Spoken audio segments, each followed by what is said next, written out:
I'm going to do my introduction. My name is Miss Jackson. You can call me Miss Jackson or Miss J. Of course, I have no major, but I teach in the communication department. I've been teaching here in the communications department for about 15 years now. So, yeah, that's pretty much my major. Um, I'm not taking the class, but I'm teaching the class. I'm teaching the class because I really love multicultural communication and intercultural communication.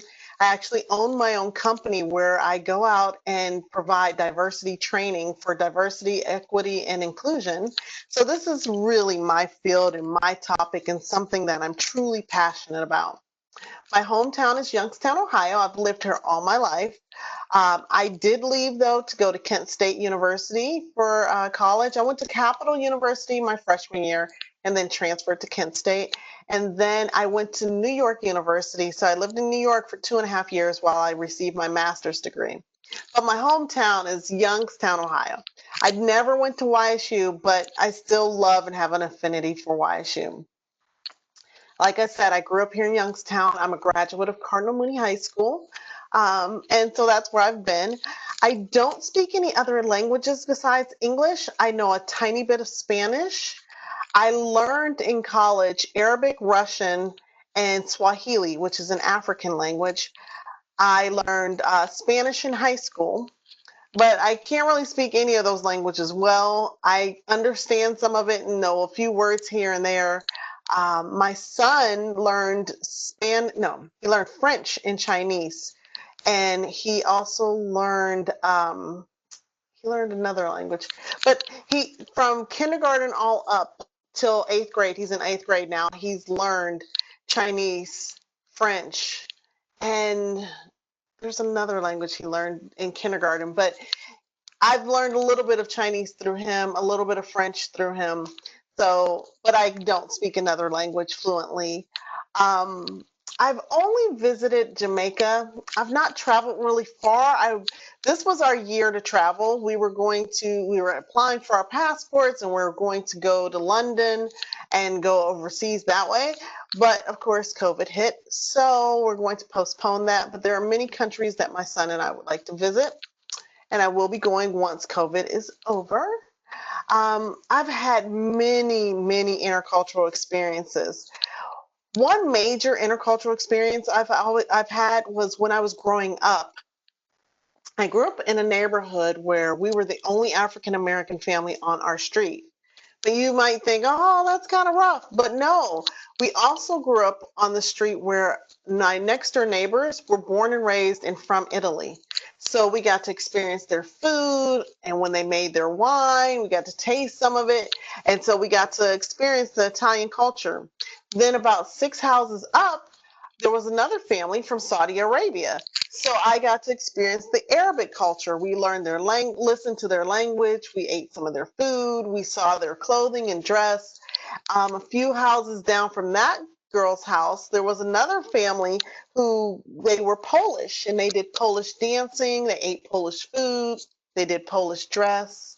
Across the street from her, they were from Irish and practiced their Irish roots. And then next door to me, the woman was Native American and her husband was Puerto Rican. So I always say I grew up on a street like the United Nations.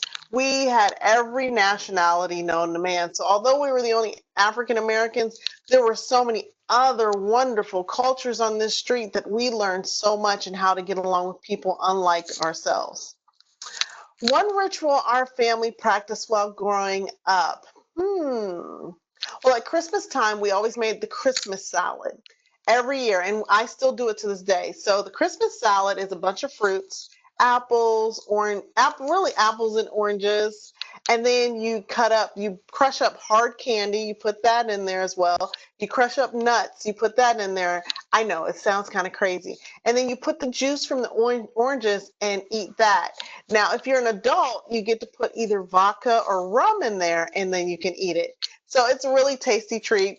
You guys should try it. Apples, oranges, hard candy, nuts, and then the juice from the oranges, and then a little bit of rum or vodka. Tasty treat. So that's one ritual. Another ritual we have is opening one present on Christmas Eve. Everyone gets to open one present, and then you go to bed and you can open the rest the next day. But we have many, many rituals in our family, things that we do, not really rituals, but things that our family members do.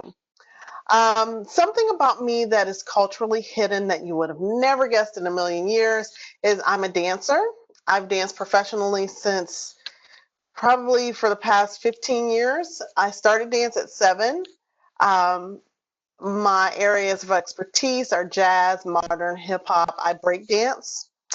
I used to break dance. I don't break dance as much anymore. I'm part of the hip hop culture. I used to be a B girl and I used to DJ. So yeah, I'm part of that culture. I used to date a graffiti artist, and yeah, I've lived that life. I've danced on stage with really a lot of famous people. I'm also an actress. I've been in a movie, so I'm of the acting culture. Um, what else is culturally hidden from everyone? Those are mainly my cultural differences. And so you guys say culture, a lot of times when we say culture, we think of ethnicities. Culture could be the dance culture, the theater culture, the band culture, the hip hop culture. It could be a sports culture. You played football, that's a culture. So those type of things are culturally hidden from you. And I know everyone's going to say, "Oh, now I have something that's culturally hidden." It doesn't have to just be ethnicity. It can be something that you do. Or, I could be a chef. I'm not. I hate cooking. And I could be of the cooking culture. It doesn't have to be I'm African American, I'm a woman, those very obvious things. So it was really nice getting to watch your videos, and I hope you enjoyed mine, and I hope you enjoyed meeting me and learning a little bit about me. Feel free to ask any questions if you have some. All right, nice meeting you.